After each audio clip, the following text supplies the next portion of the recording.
Bonjour à tous, je suis ravie de vous retrouver dans cette nouvelle vidéo qui sera un petit peu particulière. C'est une vidéo un peu différente puisqu'en fait elle fait suite à une autre vidéo que j'ai publiée il y a peu de temps, il y a une dizaine de jours à peu près, et qui est complètement passée inaperçue. Et en fait j'avais envie de rebondir par rapport à ça. Alors je vais vous expliquer pourquoi. En fait, donc cette vidéo, je l'avais intitulée l'évolution. Et elle a fait très peu de vues, elle a dû en faire 16, ce qui est vraiment très minable. Alors évidemment, je ne fais pas ça pour le nombre de vues, mais bon, l'objectif de partager des choses sur ma chaîne, c'est quand même qu'un maximum de personnes aient accès à l'information. Donc j'étais un peu déçue, pas seulement parce que j'avais travaillé dessus. J'avais travaillé pas mal dessus pour choisir les vidéos, les photos, écrire le texte, etc. Mais surtout parce que je trouvais important en fait le message qu'elle véhiculait. Alors je me suis remise en question du coup. Je me suis demandé pourquoi est-ce que ça n'avait pas marché. Est-ce que c'était le titre qui n'était pas assez accrocheur? Est-ce que c'était la photo de miniature? Est-ce que c'était le sujet en fait qui n'était pas suffisamment à la mode? Parce qu'il faut bien dire les choses, il y a des sujets qui sont à la mode et qui font le buzz sur YouTube, et puis il y en a d'autres un peu moins. Alors moi, c'est pas tellement ce qui m'intéresse de faire le buzz, c'est surtout partager ma vision. Et puis, donc dernière solution, c'est que l'algorithme de YouTube simplement m'avait mise de côté, peut-être parce que à son goût, je ne partage pas assez de vidéos, assez de choses, ou que c'est pas assez tendance. Je pense plutôt pour cette dernière solution, surtout qu'il y avait mon autre vidéo sur la dépendance affective qui n'avait pas non plus très bien marché. Bon, peu importe. Là n'est pas le sujet. Pourquoi est-ce que je rebondis dessus et que je vous fais cette vidéo d'aujourd'hui? C'est parce que la vidéo sur l'évolution, pour moi, elle était importante. Le message qu'elle véhiculait était important. Parce que pour moi, c'est le fil conducteur justement de ma chaîne YouTube, des enseignements que je veux vous partager. C'est vraiment le cœur en fait de tout ce que je veux partager, donc de tous mes messages. Et du coup, j'ai trouvé important en fait de souligner, de revenir dessus et de souligner ce processus d'évolution qui pour moi est vraiment le moteur de la vie. Comme j'ai dit dans ma vidéo, l'évolution est le moteur de la vie et l'amour en est le carburant. Et c'est vraiment ce que je pense, en tout cas c'est vraiment ma vision des choses. Alors, l'évolution comme moteur de la vie, mais aussi l'évolution comme quelque chose qui nous relie tous. Parce que finalement, si vous regardez ma vidéo, ça signifie que si vous êtes sur ma chaîne, de manière générale, ça veut dire que vous aussi, vous êtes dans des périodes de questionnement ou dans un processus de travail sur vous-même, un processus de développement personnel et donc d'évolution. Donc c'est vraiment ce qui nous lie les uns aux autres au final. C'est ce qui nous lie dans nos parcours de vie, c'est ce qui nous lie par rapport aux épreuves qu'on peut vivre et aux relations difficiles aussi qu'on vit, comme j'ai partagé dernièrement. Alors le changement et l'évolution, ils sont là partout autour de nous, qu'on le veuille ou non. Parfois on n'y prête pas attention, mais l'évolution, elle est là. Elle est là chez les plantes qui évoluent sans cesse. Au fil des saisons, elle est là chez les animaux, l'évolution est là dans les paysages que l'on côtoie, mais l'évolution est là aussi dans notre corps qui se régénère sans cesse. Qu'on le veuille ou non, l'évolution, le changement est là et tout est en permanence. Ça c'est vraiment issu de la pensée bouddhiste, que tout est en permanence. Si on résiste à ce changement, à cette évolution, finalement on nage à contre-courant et ce qui va se passer c'est que petit à petit on va s'épuiser et finir par se noyer. Je reprends un petit peu la métaphore que j'avais mis dans ma fameuse vidéo. J'avais parlé de l'eau qui stagne et qui va finir par croupir. Si on n'y met pas un petit peu de vie, par des bactéries, par des plantes, voire des insectes qui remettent un peu de mouvement dans cette eau, eh bien elle va croupir, elle va pourrir. Et j'aime bien cette métaphore, non pas parce qu'on est fait à 70% d'eau, on n'est pas fait d'une eau sans mouvement, un eau fluide sans mouvement, heureusement, mais simplement parce que si on reste de la même manière dans une vie qui ne nous convient pas, dans des situations inconfortables, et qu'on refuse d'évoluer, qu'on refuse le changement, eh bien pour moi, petit à petit, voilà, on va mourir à petit feu. Alors pour moi, je vois la vie vraiment comme un parcours d'obstacles. Pour moi, la vie sur Terre, c'est un terrain d'expérimentation, un parcours d'obstacles, et parfois c'est même un parcours militaire, tellement les épreuves que la vie nous fait subir sont difficiles. C'est un peu aussi comme un jeu de rôle, une pièce de théâtre. Donc on joue des rôles, on joue des personnages qui ont été modelés avec notre personnalité, avec euh, des faiblesses, voire même des handicaps, et puis avec des blessures aussi, qu'on a pu déjà vivre dans des vies antérieures, et qu'on va revivre dans cette vie-ci, mais aussi des blessures qui peuvent être héritées de nos familles, hein, des liens générationnels. Donc on joue ces personnages modelés avec toutes ces caractéristiques. On se crée comme ça des carapaces, des façades, et puis on va vivre tout un scénario hein, qui est dans les grandes lignes préécrit à l'avance par notre âme, mais pas dans les détails évidemment. Donc dans les grandes lignes, on va avoir les épreuves de vie qu'on va devoir traverser, les relations difficiles qu'on devra affronter aussi. Et puis il y a forcément une scène initiale avec notre naissance et puis tout un déroulement pour arriver à une scène finale où bien, on imagine qu'il y aura une évolution du personnage. Donc voilà un petit peu ma vision des choses. Et cette évolution, du coup, elle va se faire par les épreuves que l'on va vivre, qui vont nous transformer, par les relations que nous entretenons dans tous les domaines de vie et qui agissent comme des miroirs pour nous faire voir en fait les facettes de nous-mêmes que l'on doit un petit peu travailler. Et puis aussi par rapport à nos faiblesses, nos points faibles et parfois même nos handicaps qui, au fil de notre évolution, vont devenir nos plus grandes forces. Alors, par rapport à moi, par exemple, donc je vous donne quelques petits mots un peu plus personnels par rapport à mes faiblesses ou qu'on peut même qualifier d'handicap. Je pourrais vous parler de ma timidité maladive. J'ai toujours été quelqu'un de très introverti et donc de timide, mais à un point extrême. Et j'ai toujours considéré ça comme un handicap. Un handicap invisible parce que ça m'empêchait complètement de vivre une vie normale. Tout pour moi était compliqué. J'avais peur absolument de tout. Et ça m'empêchait d'aller vers les autres, évidemment. Ça m'empêchait aussi d'être moi-même et de m'exprimer telle que j'étais en fait à l'intérieur. Donc tout bouillonnait à l'intérieur, mais c'était impossible pour moi de l'exprimer, de l'extérioriser. Ça a été très difficile à vivre et source de beaucoup de souffrance. Mais si je suis là aujourd'hui devant vous en train de faire des vidéos YouTube, c'est bien la preuve que l'évolution, le changement est possible et que ma timidité, je ne la vois plus aujourd'hui comme un handicap, c'est plutôt une qualité car je sais me mettre en réserve quand il faut. Je sais énormément écouter les gens, j'ai beaucoup d'empathie et je suis très attentive aux problèmes des autres. Donc voilà comment en partie j'ai su transformer une faiblesse en force quelque part.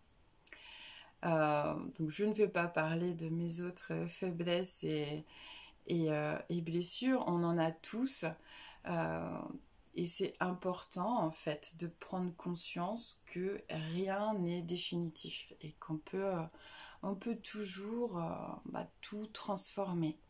Alors il ne s'agit pas de se changer, hein, il ne s'agit pas de devenir une autre personne, on sait à l'intérieur de nous qui on est. Mais c'est justement transformer un peu cette carapace, ce personnage qui nous a été imposé, le transformer, le rendre plus transparent pour pouvoir exprimer notre vraie nature.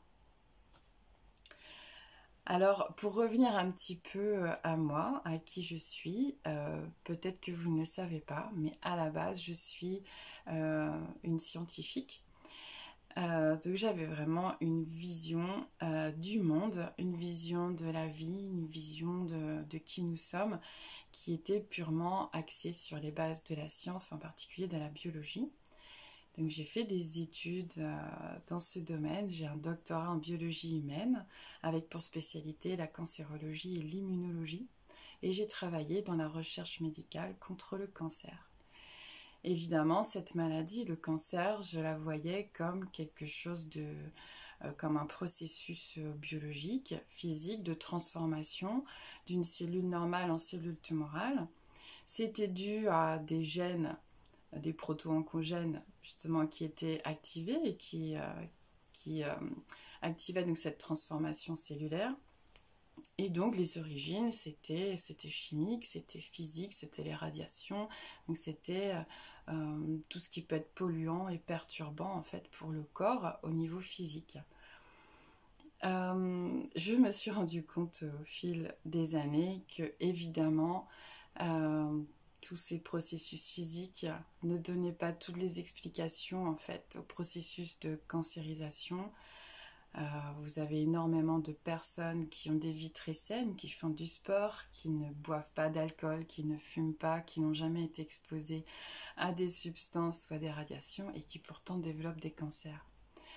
J'en ai été personnellement témoin, malheureusement, dans ma famille. Et c'est quelque chose de très dur et de très difficile à vivre, justement, et à comprendre.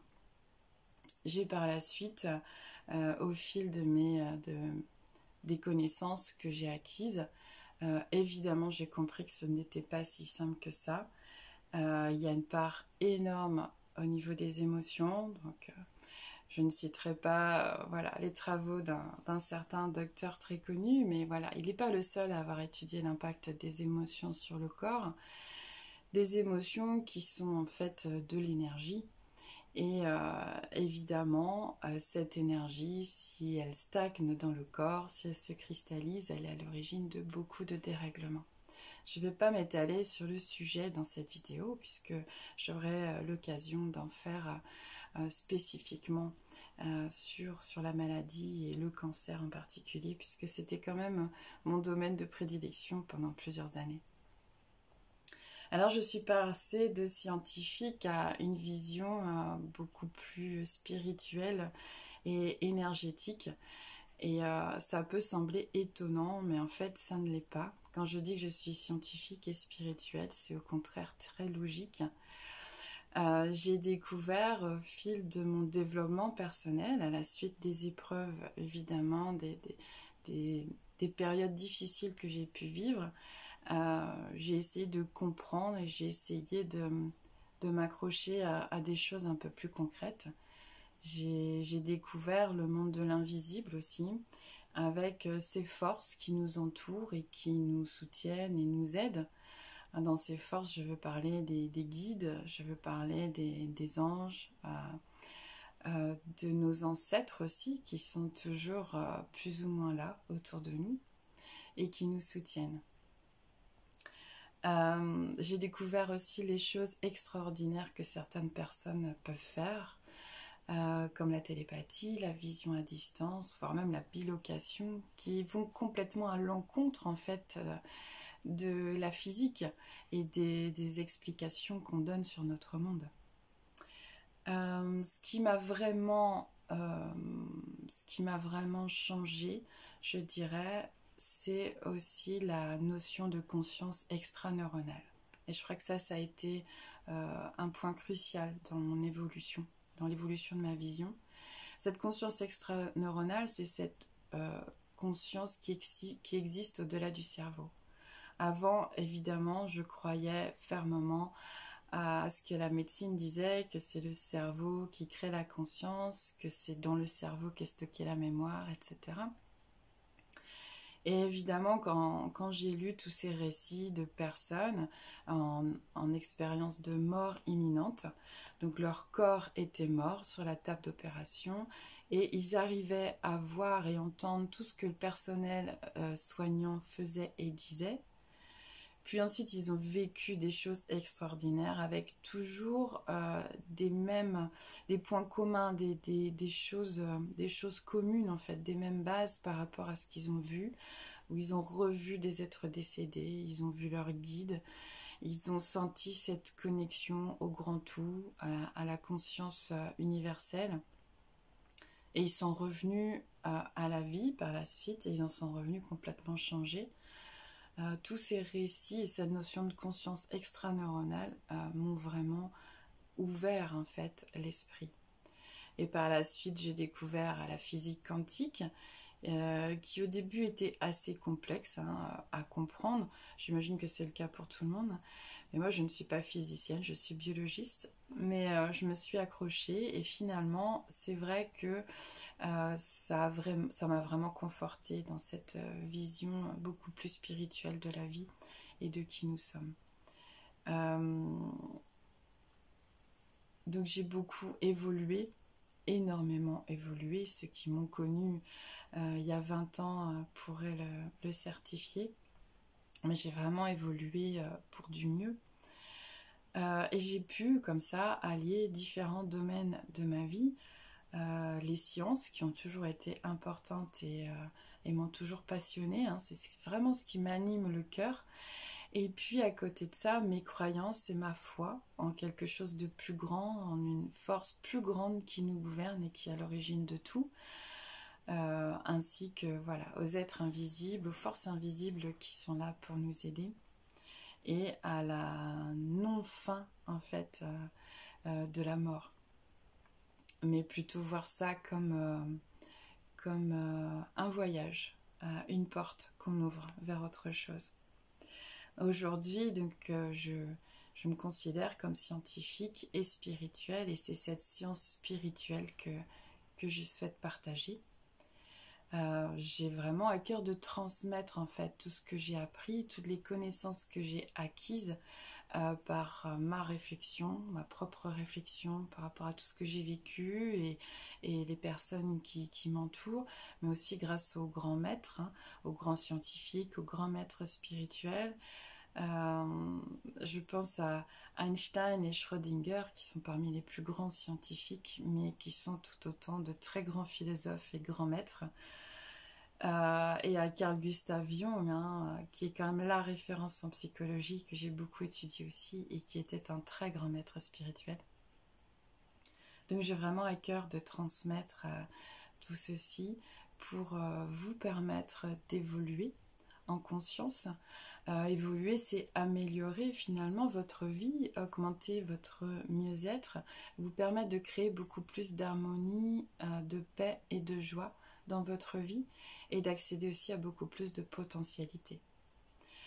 Le bonheur, je ne suis pas la seule à le dire, le bonheur ce n'est pas une destination, le bonheur c'est vraiment un chemin que l'on parcourt. Et je pense que quand on embarque en fait dans le véhicule de l'évolution, eh bien on l'arpente, ce chemin du bonheur, réellement.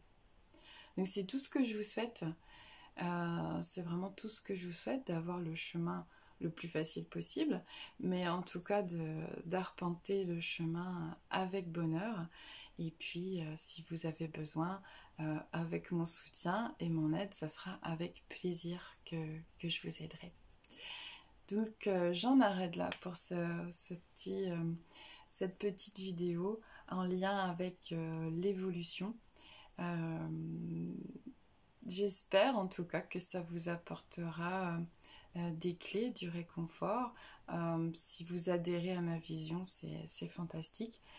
Je vous envoie mes pensées les plus lumineuses et beaucoup d'amour pour vous dans votre vie. À très bientôt dans une prochaine vidéo.